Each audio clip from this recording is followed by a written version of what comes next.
There's a lot of advice coming in from the Americans saying at this stage you really need to get on the front foot, but there's so much corruption. There is so much dislocation of logistics and infrastructure that the KMT army isn't able to get itself onto the front foot in sufficient mass to contain what is essentially a peasant army. 1947 often is the year that's put forward as the one where, at the beginning of the year, to a lot of people it still seemed plausible that the KMT, that the Nationalists, could win the Civil War. By the end of 1947, that seemed almost impossible. As we've seen, there are structural reasons why they weren't going to win it. I think they'd have taken early action to deal with what was going on in the northeast. That certainly would have finished the Communist Party off, I think, and they were looking to do that for nearly 2 decades. I mean, that's the thing, we shouldn't forget that the antipathy was huge. That China would still have been part of the Cold War. The Cold War would have happened, not least in Europe, but the valency in Asia would have been really different because Japan would have been pro-American, China would have been mostly pro-American, Southeast Asia would still have been under Western colonial power, probably as it was for 10, 15 years, and that would have been broadly pro-Western in many ways. And you don't get that Stalin-influenced communist China that emerges in 1949. 1946, a year after the end of the Second World War, and one of the most significant for the future of the modern world. While a fragile peace was settling over a shattered Europe, to the east, China was descending into a chaos that would redefine the 20th century. The nation stood at a crossroads between the nationalist Kuomintang and Mao Zedong's surging Communist Party. An insurgency and the creation of the Chinese Red Army 19 years earlier set the tone. But from 1946, the country was in the grip of a nationwide civil war. Of course, it was the CCP that came out on top, an outcome which still has ramifications today. Yet where might a different timeline have taken us?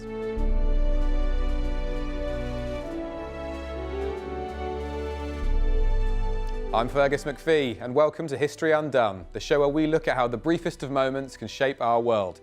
Every episode, we focus on a different campaign or tide of history, and with the help of our experts, we ask whether split-second decisions could have changed the outcome and history itself. Today, it's the rise of the Chinese Communist Party, an event that has shaped the world and geopolitics ever since. But was it always set to be this way? And were the Great Leap Forward and the Cultural Revolution truly inevitable? These are questions for our experts, and joining me today, as ever, the historian and author Rear Admiral Dr. Chris Parry, and for the first time on the channel is the S.T. Lee Professor of US-Asia Relations at the Harvard Kennedy School, Rana. Welcome to you both. I'm very excited about this one. Now, sadly, Darryl Morris can't be with us today, but don't worry, he'll be back very soon. In the meantime, while I'm normally the producer for History Undone, today I'll be here with you, guiding you through this in the studio. Now, before we talk about the winning campaign itself, kind of after the Second World War, we're going to go back a few years to see how we got here. Now, in front of me, I've got a map of pretty much, the entirety of East Asia, a really, really big area. This is from 1930, of course, got China here. I'm going to start with you, Professor Rana. Thank you so much for joining us. If you can just sort of talk us through, like I said, this is from 1930, this map. How does the creation of the CCP come about? Absolutely. Pleasure to be with you, Fergus, and looking forward to this conversation very, very much. So the 1930s is an absolute crucial time for the Chinese Communist Party. As you can imagine, the history is complex, and also it's fair to say that there are a lot of names that maybe aren't always very familiar to Western listeners involved. So I'll try and keep it as concise as possible. But the party itself was founded in 1921. Actually, the site of the founding of the Chinese Communist Party in Shanghai is now surrounded by a very glitzy and upmarket shopping mall. So make of that what you will in terms of historical irony. And for many years, it was really very small. The thing that set it on the path to growth and ultimate victory was in the mid to late 1920s. It allied with a larger party, the Nationalist Party, or Kuomintang. You've mentioned, Fergus, it's sometimes written as Kuomintang in Western Romanized letters, but I'm going to call it the Nationalist Party. That might be the easiest way to talk about it. They allied with the communists. The Soviets also get involved. That's really important for our later story. So very early on, the fledgling Soviet Union is involved in arming and politically training the nationalists and the communists. They fight together for a bit to try and unify China, which is very split between warlords in the 1920s. And then it all goes horribly wrong. The two sides fall out, massacres take place, the communists are forced to flee. And by the 1930s, the situation for the Communist Party, which is mostly out in the countryside, is so bad, they're forced on one of the most famous events in global history, the Long March of 1934 to 35. This is when about 80,000 communist troops start out from southern China. Only about 10%, 8,000 or so, end up in northwestern China, in Shanxi province, by mid-1935. So by the time we get to 1935, Fergus, we've had a Communist Party that starts very small in Shanghai, grows in alliance with some help from the Soviets, then is forced on the run after losing its Soviet and nationalist supporters. And finally, at the end of the Long March in 1935, is really at bay. It's got its base in the northwest of China, but it's not doing well. And at that point, it looks as if the leading communists, of whom the most famous, of course, is Mao Zedong, looks as if they may be eliminated by their nationalist rivals at that point. One thing I've learned from doing History Undone for so long is the Soviets are quite often involved. Chris Parry, thank you so much for being with me as always. Because even on this map, you've got the Soviet invasion of Manchuria. Well, I mean, the issue here is that the Soviets are always obsessed with their borderlands. And the number of provinces come into play here. One is Xinjiang, which is famous today, of course, as being a province that is in the news quite a lot. Xinjiang is something that is dominated throughout the 20s and also the 30s by the Soviets. They don't want a hostile regime in there. And there's all sorts of ethnic and nationalistic tendencies that they exploit.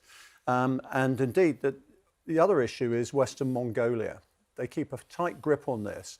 And what the Soviets are concerned about, of course, is the Japanese penetrating far to the west here once they invade Manchuria in 1931. They think that's the gateway, of course, to Central Asia, destabilize them. And the whole dynamic with the Soviets is quite important. And right to the end, to 1949, you see the Soviets negotiating over the status of Western Mongolia, Xinjiang, and parts of Tibet as well, to keep those borderlands secure.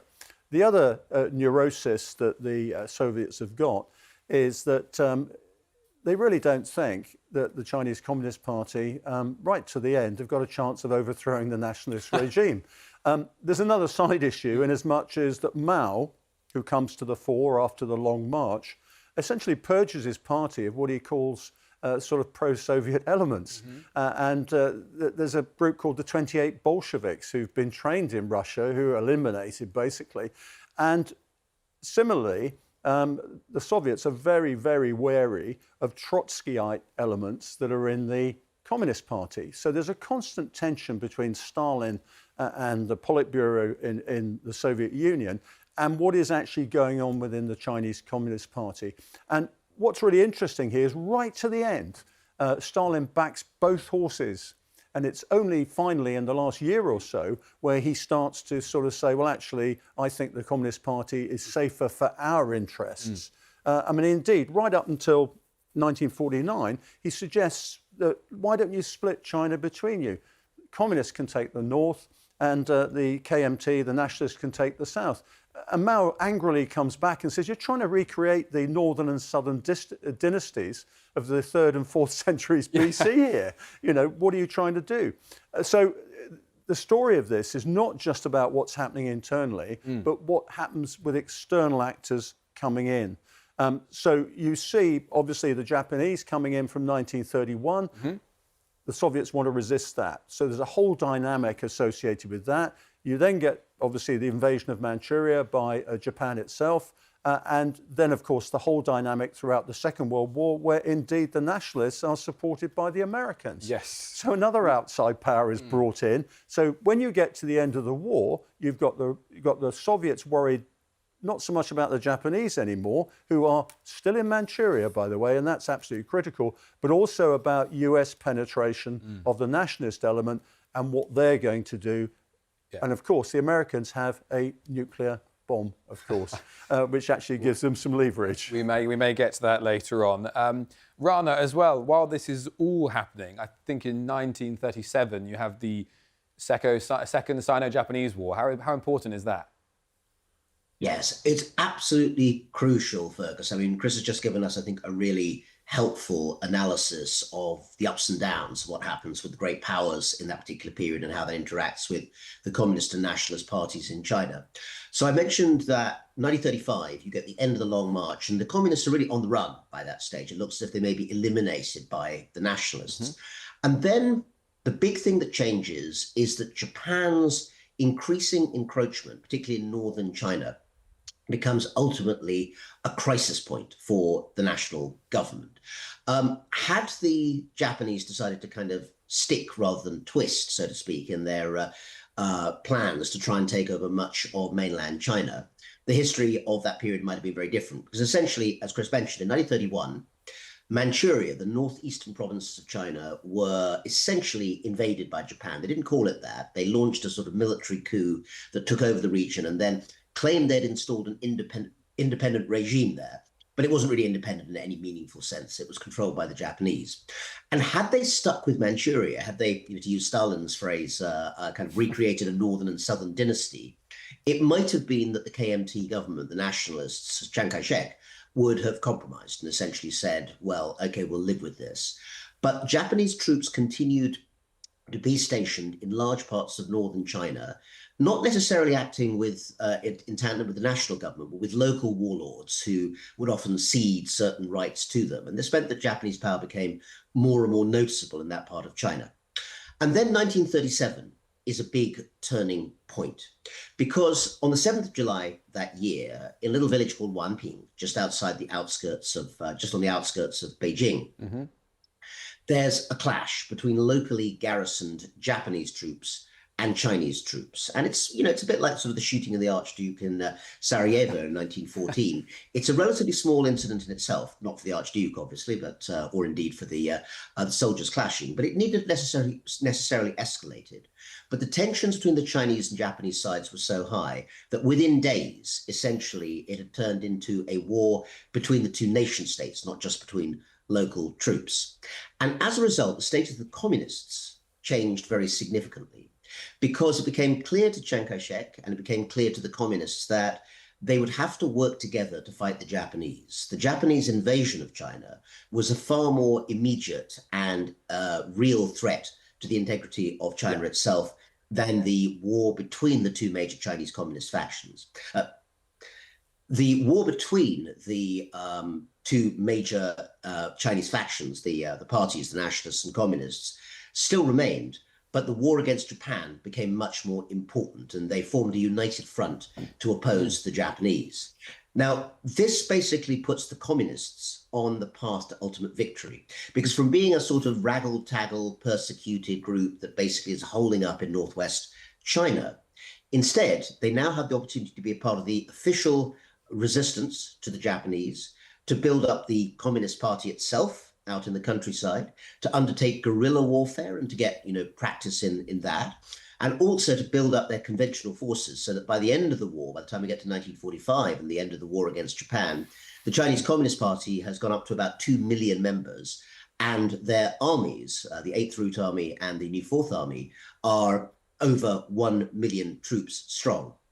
So the basis for that kind of military training and the capacity to be able to fight a civil war, which is what happens between 1946 and 49, is essentially forged in the war against Japan by the Chinese Communist Party, which also comes under the undisputed leadership of Mao, really after about 1942-43. Chris mentioned the returned Russian students, as one of the factions in the party was known, people who'd been in Moscow.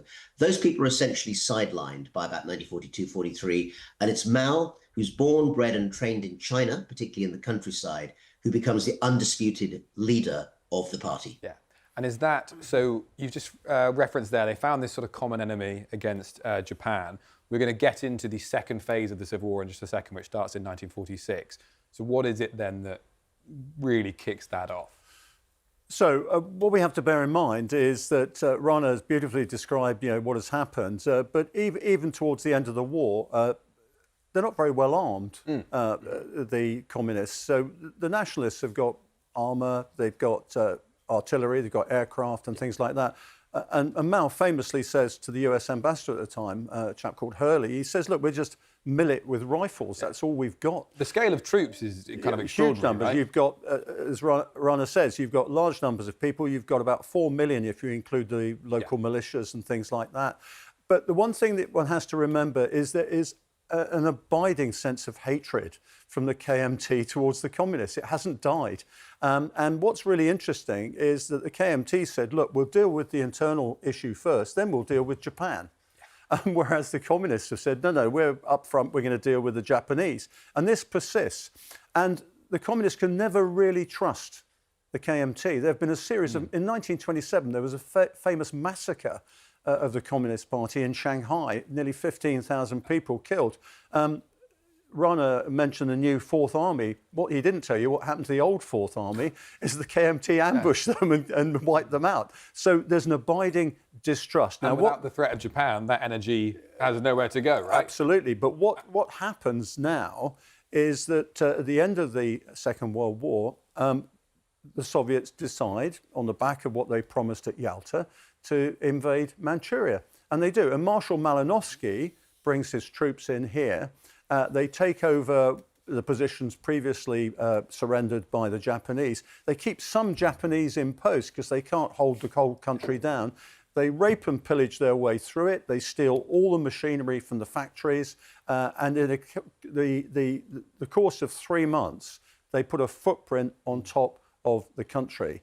Now, because of that, the nationalists say, well, look, hang on, we'd like some of the Japanese war material. So they seize that in mainland China. And the communists say, well, we'd like some too, because we're going to have to survive against the KMT and against residual Japanese and warlord elements here. Now, Stalin says initially, I don't think you're actually man enough for this. And initially says, you're not having it. But initially you get sympathizers on the Soviet side basically giving them basic trucks and machine guns and things like that. And eventually what happens is the Russians say, you know what, there's so much US influence coming into nationalist China right now. We think they're going to take over the economy. We think a lot of the industry is going to go the American way. We've seen US Marines land in the country. They're obviously there to do something. They then start arming the communists with these weapons. And so they get aircraft, they get tanks, they get artillery, all the usual stuff that you associate with an army. And that transforms this peasant rural army, which has been involved in guerrilla operations, into what we now know as the People's Liberation Army. And that is something we're going to get into in just a second now, because that's some of the background of what's happening. But now let's talk about the second phase of the Chinese Civil War itself.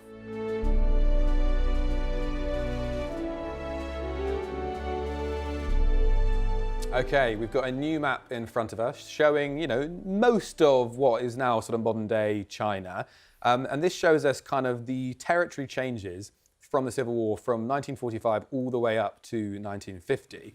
I mean, like, we know, obviously, all of us here, how big a country China is. This is wholesale change. Before we get into that, Chris, 1946, the year after the Second World War, what state is China in? So you've got this problem up in Manchuria with everything trying to settle after the Soviet occupation. The Soviets are trying to lay out sort of all sorts of conditions for their support. You've got the Chinese communists, well armed now, of course, but in the south, you've got a real problem economically. And so if you think about the conditions in a war-ravaged country, the KMT tries to impose control, and 70% of industry passes into state control as a means of dealing with that. You've got rampant inflation, so you've got 3,000% over what the value of the currency used to be in 1937. You've got starvation. You've lost nearly 25 million of your people. The infrastructure has been totally disrupted. They're trying to rebuild, and they have various insurgencies around the country. It looks like a reversion to warlordism, and the KMT is still thinking, what are we going to do about the Communist Party? Because they've got a lot of support up in the north. Are we going to kettle them in there, contain them up there? They're well armed now. What are we going to be able to do? And the initial thought is, we just sit on the defense, and we're going to wait and see what happens. And there is there's a lot of advice coming in from the Americans saying at this stage, you really need to get on the front foot. But there's so much corruption. There is so much dislocation of logistics and infrastructure that the KMT army isn't able to get itself onto the front foot in sufficient mass to contain what is essentially a peasant army. And I think it's difficult for us in Europe to imagine just how many people are involved here. We're talking about millions of people who are armed and on the move in both directions here. So coordination's quite difficult, and individual commanders are taking decisions about things that have strategic impact. And Rana, Mao is behind me. He's one of the most kind of recognisable figures of the 20th century. When you look at the KMT, people might not be that more familiar with their leadership. How are they feeling kind of at the start of this war? At the top levels of the KMT leadership, the nationalist leadership, there is a significant amount of confidence that they are going to be able to bring off the subduing of the communists. And in some ways, they think this because there are two different strategies that they're pursuing at the same time, one of which is military and one of which is civilian oriented. And they're trying to weave them together.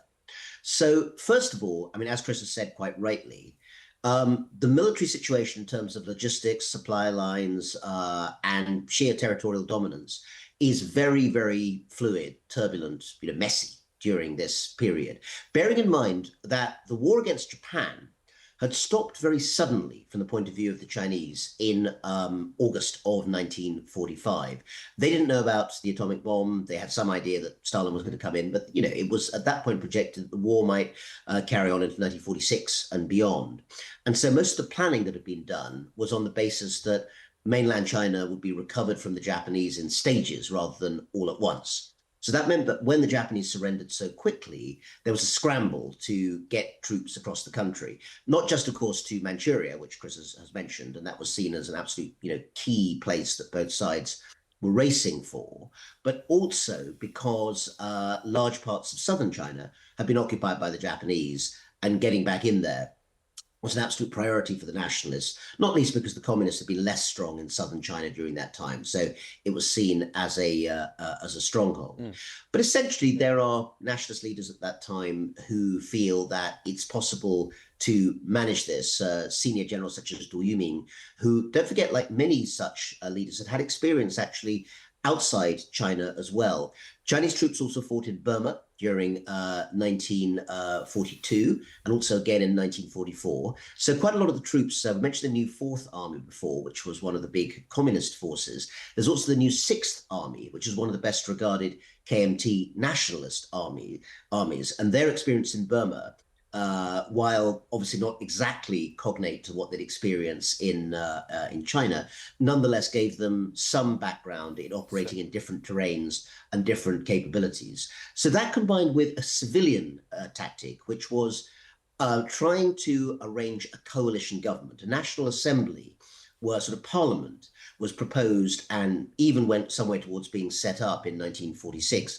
This is under the direction, actually, of one of the most significant military figures of the era, General George C. Marshall, who, of course, had been absolutely, central to the winning of the war from the US side. I was wondering when we and might was sent get to to sort him. of mission.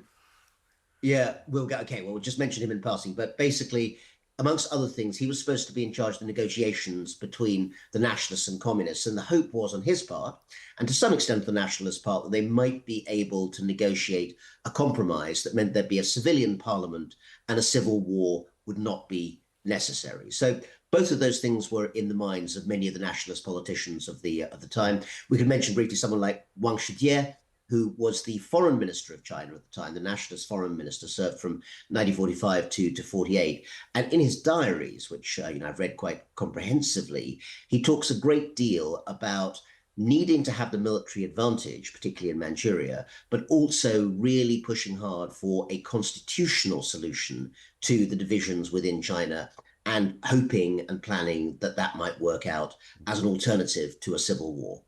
And I think it's worth mentioning that Chiang Kai-shek, who is the Generalissimo and also the head of the KMT, is quite confident at this stage. He's confident because he's actually hearing from Stalin that Stalin is still supporting the KMT. And what we've got is the very odd prospect here of Stalin backing both horses at the same time. And it's not until 1949, very late on, when it's obviously inevitable that communists are going to prevail, he actually says, I'm on the side of the Communist Party. He's only thinking of his own interests. He's thinking of Russian interests, in fact. That's the issue, very much so. And he's got this antipathy to Mao. And Mao and Stalin don't like each other. Rana hinted earlier, Mao's never been to Russia. He's one of the very few members of the Chinese Communist Party who haven't been indoctrinated, haven't been feasted in some dacha outside Moscow. Stalin actually hasn't been able to get his sort of psychological claws into him. Yeah. And Mao specifically says, you know, I don't want to go there because I know what's going to happen.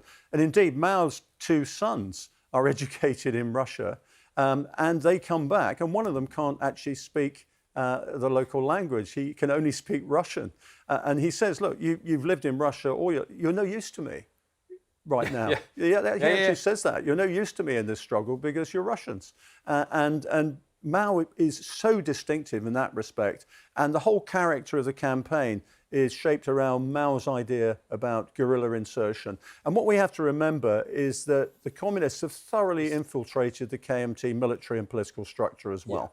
You've even got the Russians also, the Soviets tipping off when the KMT might be trying to ambush some of the communist troops here. So again, you're seeing the Soviets providing intelligence that actually enables the communists not only to prevail, but also to survive. So when do the KMT really start struggling in terms of putting up a fight? Because if you look at this whole territory here, by 1949, that's about a third of China that the communists now control. So once they break out of the northeast here, the real issue is when they cross the Yangtze. It's a totemic river in, it's like crossing the Thames, if you like, in Britain, or the Potomac even in the United States, Rana, I would think.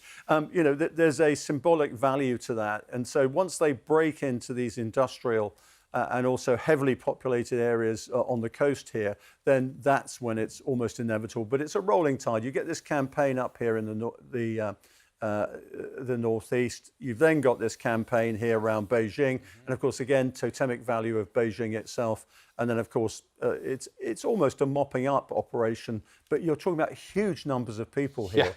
These are not battles on a scale that we're used to, even in the Second World War. Large numbers of people, lots of starvation, obviously lots of killing going on. Well, that's one other thing I wanted to raise with you, Rana. Away from the battlefield, for the KMT, is it by 1948 the country's kind of in economic collapse? That's right. I mean, just to follow up, I mean, Chris has got it exactly right. But I would also add we should give perhaps even a little bit more credit to one of the things that characterized Mao throughout his life, which was the willingness to take risks.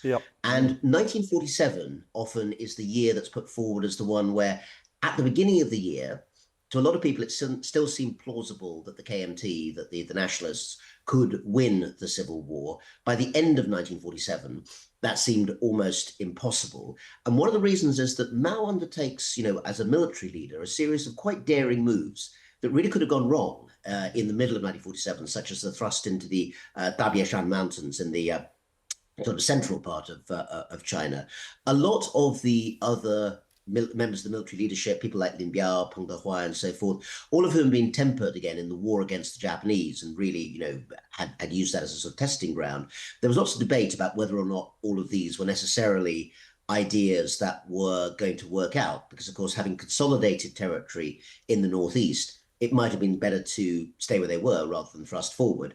But Mao spent his life basically making, you know, often very daring, high-risk moves, some of which came off, some of which didn't. His tactics in 1947, his strategic advice probably did make a difference in terms of advancing the communist position. But as your question suggests, Fergus, military tactics were immensely important. There's no getting away from that. But the wider social context really matters. And one of the things that really dooms the KMT government is economic collapse. Basically, there's hyperinflation during this period. If you look at documents from the period, diaries, someone like Zhu Kezhen, who was the kind of, he was the president of one of the universities in China, Hangzhou University, which today is part of Zhejiang University. He writes these sort of despairing notes about how No sooner can he get sort of, bags of banknotes to pay his university staff than they're already, kind of useless because the value has reduced so quickly over time. And this, of course, meant in terms of China's capacity to create a stable society that it was undermined by the fact that money essentially had become meaningless. Now, it's not the case that every hyperinflationary society necessarily, collapses under the weight of this economic crisis. But trying to do that while running a major civil war turned out to be far too much for the regime. So those elements came together to create a really dangerous situation for the governing nationalists. Yeah, something we see throughout history. And then if we have this, I'd call it a red wave, I guess, across the country, how does the war itself kind of come to a close? Well, essentially, the KMT leadership decides that it's not safe for them anymore, and they decamp to Taiwan, which is where they are today, of course. So they take that. They take a lot of the treasures from the National Museum with them, thank goodness, and they take a lot of the government archives and paperwork. What is quite interesting is what really sticks out like a sore thumb, which people don't realise, is that the Soviets actually say, as part of our aid here, we want the Liaotao Peninsula here, which is where Port Arthur is, famously, and Dalian. And the Soviets hang on to that till 1956. There's a guarantee issue here. One is that obviously there aren't going to be any moves against Primorye, which is this area here to the east of Manchuria. And of course, as they get towards 1950, Korea next door becomes very important. Indeed. And the aid that they give to North Korea, particularly in terms of aviation and supplies and things like that, mean that it's essential for them to hang on to it. So they don't know what the Chinese are going to do. Eventually, of course, the Chinese do get involved, but the Russian involvement in Korea is absolutely based on their possession of the Liaotang Peninsula there. And of course, that bay gives them warm water access for their fleet as well. Hold that thought, because we're going to get into the History Undone very, very soon. Just one more final point from you, Rana. I mean, and after this, the CCP have now been in power in China ever since. And as Chris says, you've got Taiwan, which is still incredibly important today in 2026. Yes, absolutely. I mean, a large part of what becomes Cold War Asia happens in about this year. That's exactly right. So, at the end of the Civil War, essentially, the KMT are driven out of the mainland onto the island of Taiwan. The communists exercise, in the end, total territorial victory on everything except Taiwan, including Hainan Island, which actually is the last sort of island possession to come under PRC control in early 1950. As Chris has suggested, the Soviets are very much there and get what, in any other terms, would be called imperial concessions in terms of the right to use the Liaodong Peninsula and those parts of northeastern Manchuria. But it's also worth noting the reason the next year in 1950 that Taiwan doesn't fall to the communists, because up to the beginning of that year, the US administration at the time, Harry Truman's administration, and his Secretary of State, of course, was George Marshall. This was a period when essentially they were willing to let the nationalists go. They thought that they were useless, corrupt, had managed to lose China. There was no point in the US backing them. And at that point, had the communists, perhaps with Soviet help, managed to capture Taiwan, the Truman administration, I think, would not have made a big fuss about it. I mean, they'd have needed, the Soviets would have needed to use submarine capacity, probably. The question of whether it was feasible even then is an interesting one. But then something really big and global happens in the middle of 1950, in June, which is the outbreak of the Korean War. And at that point, Taiwan essentially turns from being this troublesome, corrupt regime the Americans don't want to know about to being a staunch anti-communist Cold War ally. And so in a sense, you could argue that Mao's decision, which he hummed and hawed and kind of agonized about, to join Kim Il-sung and essentially Stalin in invading South Korea, essentially spelled doom for any project at that point of getting Taiwan back. And so in that sense, you have the setting of what has become not just the Cold War, but the post-Cold War arrangements in Asia, in which the mainland is firmly under communist control then as now, but Taiwan to this day, of course, has never come under the control of the CCP. It's worth saying that the KMT went to Taiwan with nearly 600,000 troops and nearly 2 million people.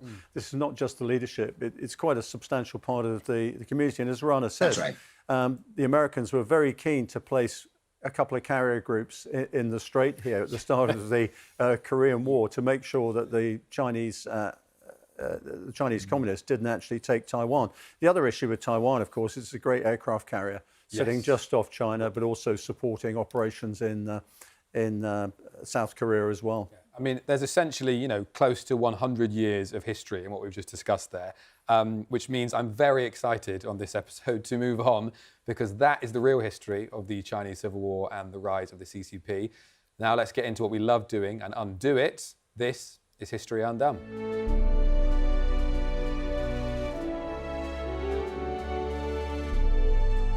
Okay, time to get into what we love doing here in History Undone and ask ourselves those really long-term questions. Had the Communist Party not taken control in China? Let's start with, the question that we often do here, Chris. Could they have won the Civil War, the KMT? Well, I think, as we've seen, there are structural reasons why they weren't going to win it. I think they'd have taken early action to deal with what was going on in the northeast. That certainly would have finished the Communist Party off, I think, and they were looking to do that for nearly 2 decades. I mean, that's the thing. We shouldn't forget that the antipathy was huge throughout all of this, even when they were basically on these first and second united fronts. I think the only way that the KMT survives is if the Americans stiffen them politically and militarily. That's the point. If you see the Americans supporting the KMT in the same way, for example, they supported the South Koreans and indeed the South Vietnamese, then maybe you'd have had a chance. But you had a war-weary America. It was all over. They basically were demobbing at the time. They had a huge commitment in Japan, of course, to settle Japan after the end of the war. And I think war weariness, and also, as Rana said, the prospect of dealing with a country this size and crisis on this scale was just too much for them. Do you agree with that, Rana? I think that Chris's assessment that a KMT victory and a communist defeat was relatively unlikely is exactly right. But if we're, speculating on what might have happened, please, an alternative scenario could have gone like this. Essentially, some of those military campaigns I mentioned that the communists were trying to do to kind of break out of their core area of Manchuria and in the north in mid-1947 might have gone wrong. I mentioned before that some of them were quite high risk. So supposing that had failed, now that wouldn't have destroyed the communist forces in China. They were too large for that. And as Chris has also said, while Stalin was not wholesale backing the communists, he wasn't actually preventing them from moving ahead either, and was providing a certain amount of, armaments that came from, there were sort of seized arms from the Japanese and so forth. So there were ways and means in which the communists could have kept themselves going. I think at that stage, what you're likely to get is a return to the negotiations on some form of uneasy coalition. The reason that I think that it's possible that might have survived for a while, though I think not for a long time, is that both the communists and nationalists had areas of strength within China's territory. The communists were much stronger in the north. That's one of the reasons they wanted the capital moved from Nanjing, where it was, which is a KMT stronghold, back up north to Beijing, which is much closer to the Soviet Union. Whereas the south of China was never really fertile communist territory. I mean, again, earlier, Chris quite rightly mentioned crossing the Yangtze River was a big deal. One of the reasons is that the south of China was not natural territory for the People's Liberation Army, the PLA, or the party itself.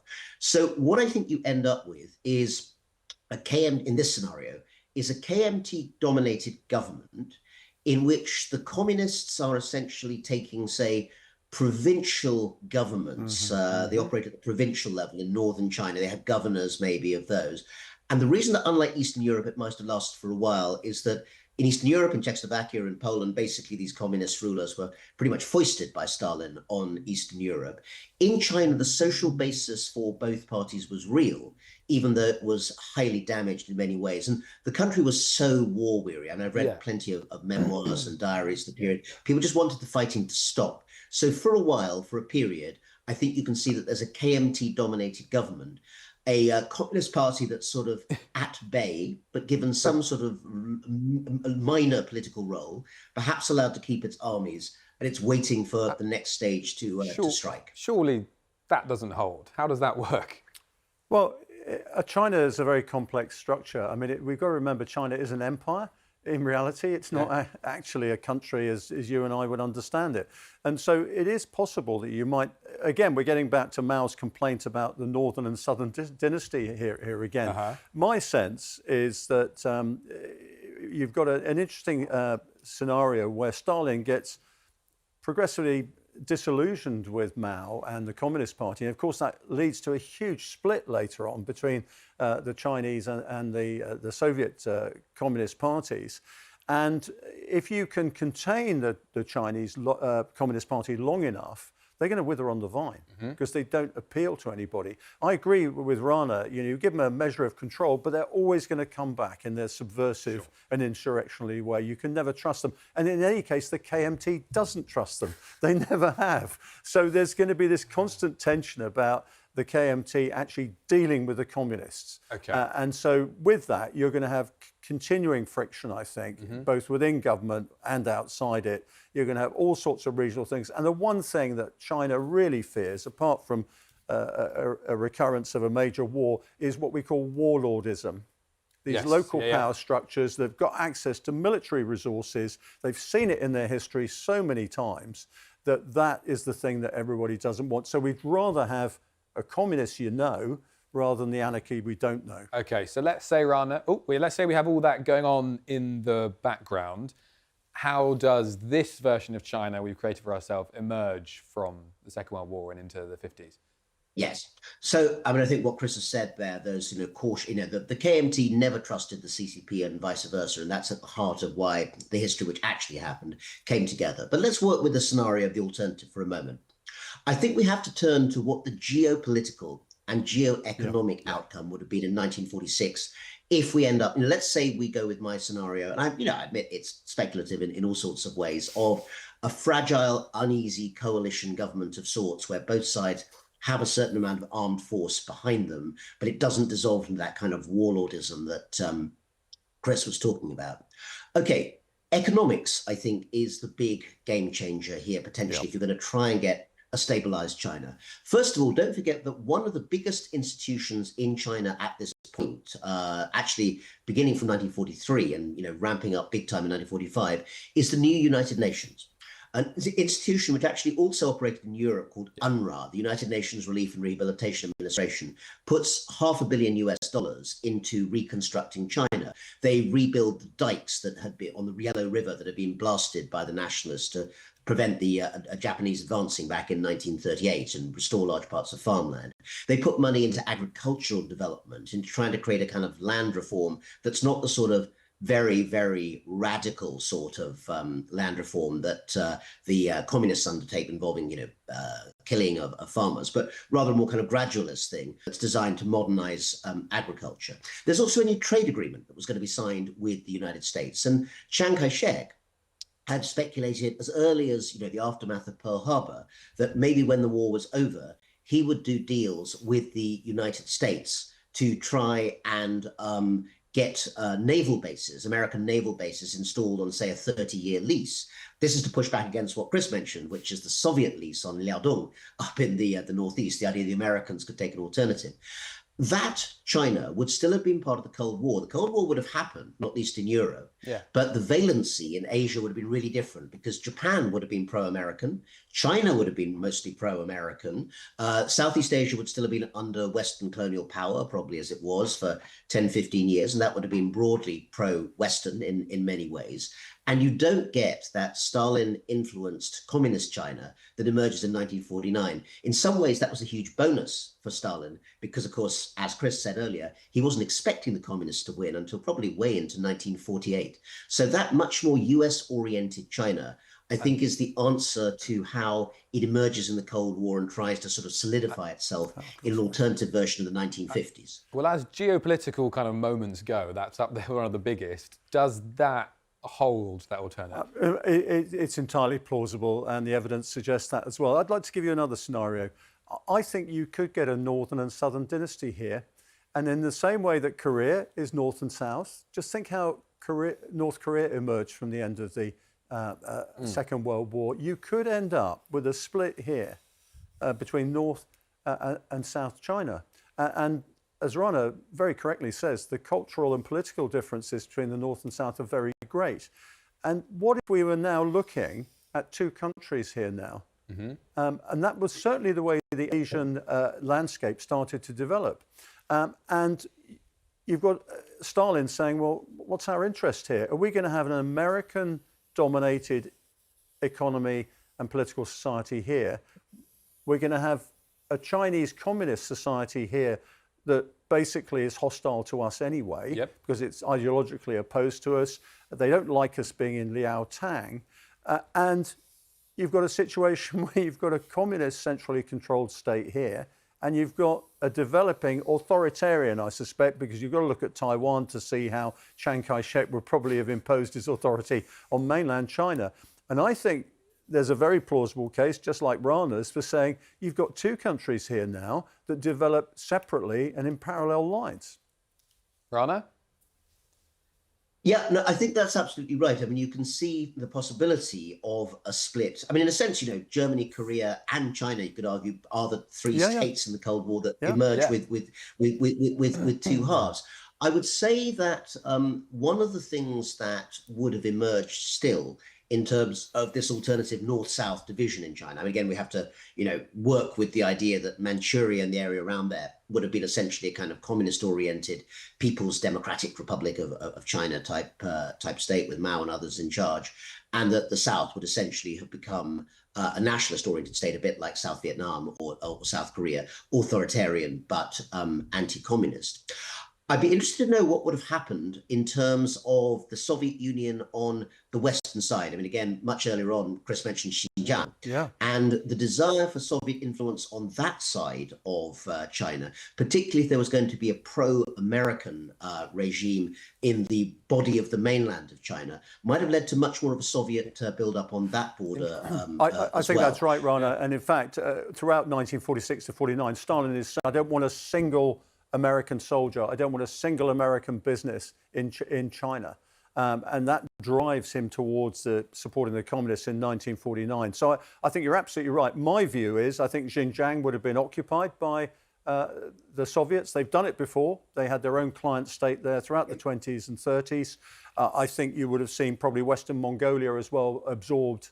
And at one stage, I think it was suggested that Xinjiang should become yet another sort of Soviet within the Soviet Union. They actually said that at one stage.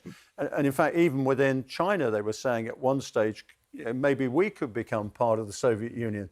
So these sort of ideas were sort of floating around at the time.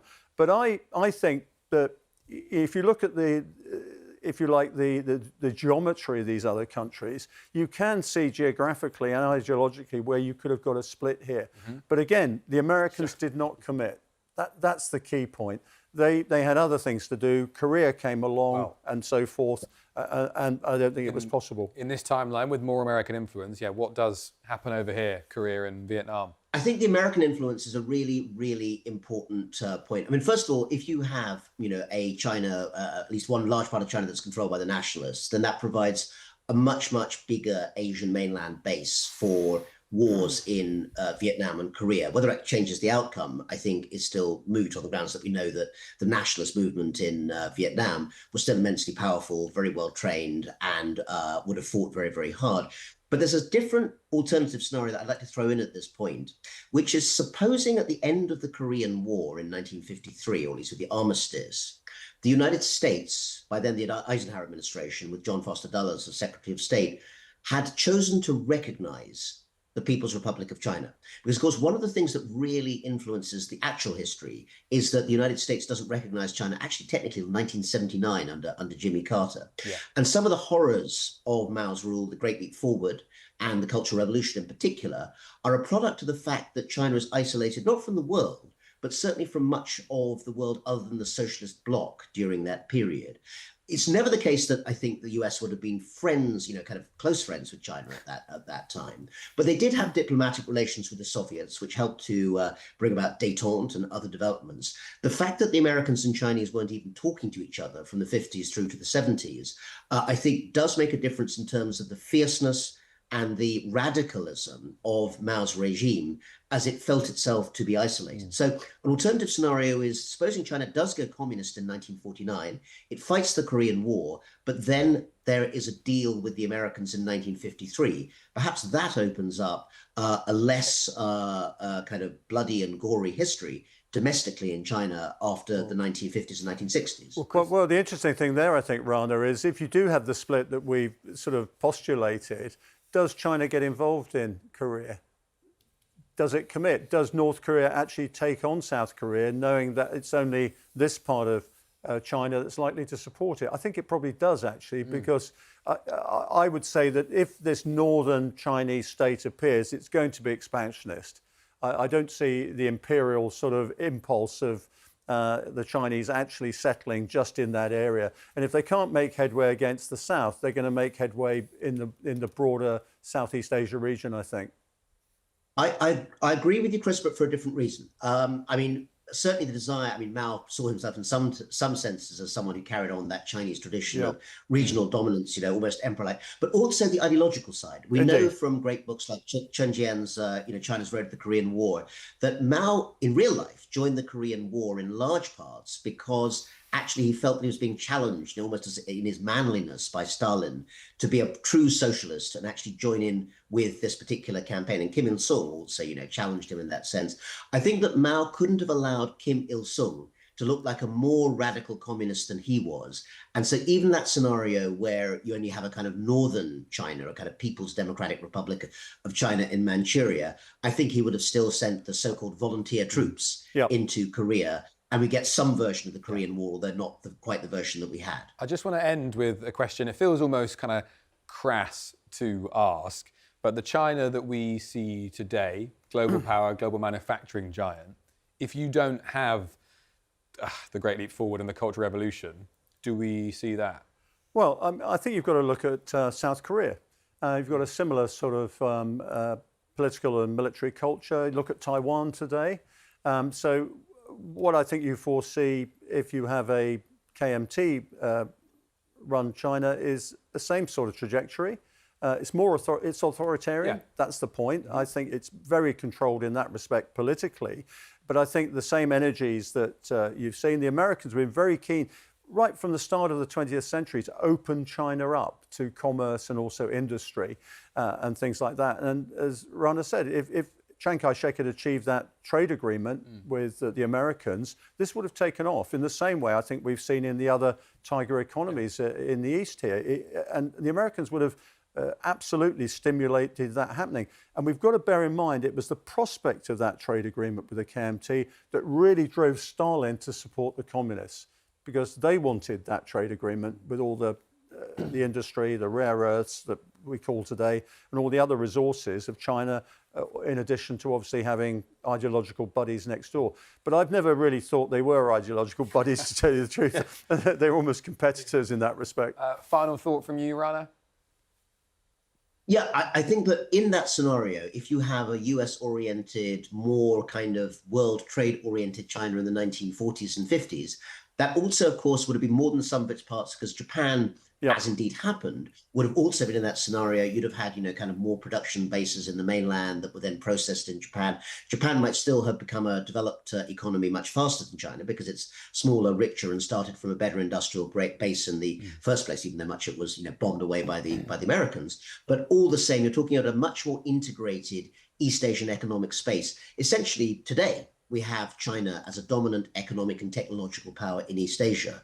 Imagining some version of that, you have to do a lot of kind of heroic lifting on that, but some version of that in the 50s and 60s with China and Japan, both as Cold War economic superpowers in Asia, that's not completely outside the imagination. But the real issue here is if you are the Soviet Union, you've just acquired your own nuclear device, and you're looking at these tiger economies, these capitalist states to your east, and you're looking west towards the United States and also a Western Europe that is taking off.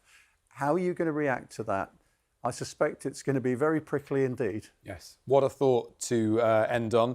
That was one of our most kind of wide-ranging episodes, I think. We're saying perhaps a split China, north-south, but ultimately we probably would still have the global power that we see today. I'm afraid that is all we've got time for. My thanks to Rear Admiral Dr. Chris Parry and Professor Rana for joining me, and we'll be back undoing more history very soon. Remember to like this video and subscribe to our channel on YouTube, and you can also listen and follow the show as a podcast. Just search for History Undone in your podcast apps. We'll see you next time. Goodbye.